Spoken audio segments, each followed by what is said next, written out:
Hi, Ernest Gilbert with Gilbert Design Build. We're remodeling homes in the Sarasota-Bradenton area and want to share a couple tips with you today about permits.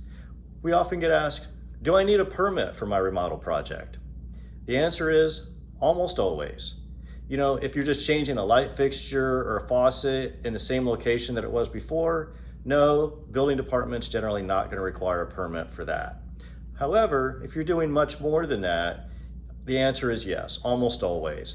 So if you're making changes to the structure, obviously, if you're modifying mechanical systems, moving where that light fixture was or where that plumbing fixture was, or modifying a wall, HVAC system, yes, building department's gonna want a permit.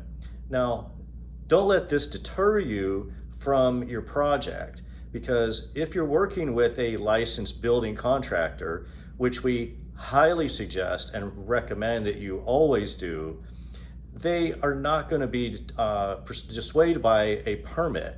You know, a permit isn't going to be a hassle for a licensed contractor. It should be routine process. And it really isn't a high cost item for you either. You know, the permit is basically there for your help and your protection.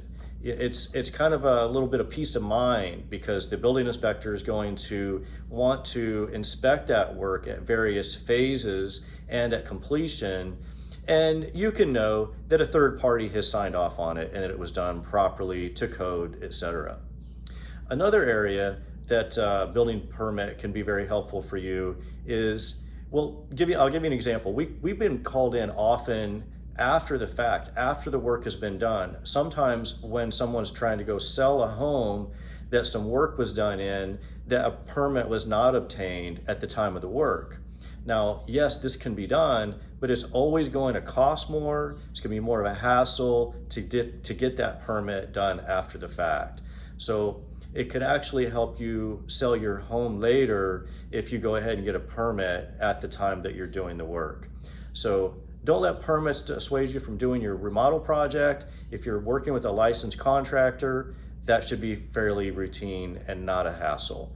One red flag on this note: if your contractor asks you to obtain the permit, which yes, you as the homeowner can, this is often a red flag that your contractor is actually not licensed by the state of Florida. Otherwise, they would simply pull it for themselves. We'll talk more on that subject in a different video. GilbertDesignBuild.com.